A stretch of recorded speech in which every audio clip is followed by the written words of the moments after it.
Welcome to the Salmon Runs YouTube. Enjoy the video. You want to begin editing now? Pick an editor and create a new project with the correct resolution and frame rate. Import your folder of clips, music, and graphics so everything is in one place. Once done, make a rough bin structure.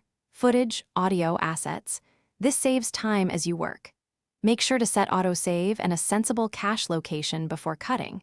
It prevents file loss and keeps performance smooth while you assemble the first sequence. Start with a rough cut. Place your primary clips in order and trim to the essential story beats. Don't worry about perfection yet.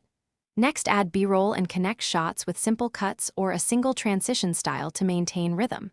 Then focus on audio, normalize dialogue, lower music under voice, and apply light noise reduction. Once these are good, perform basic color correction to match shots.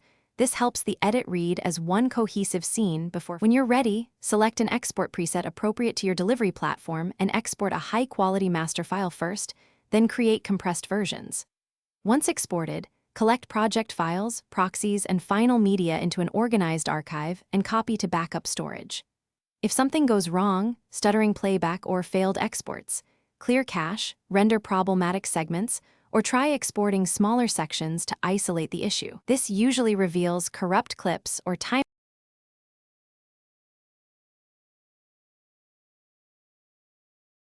Thanks for watching. Consider subscribing if we helped you.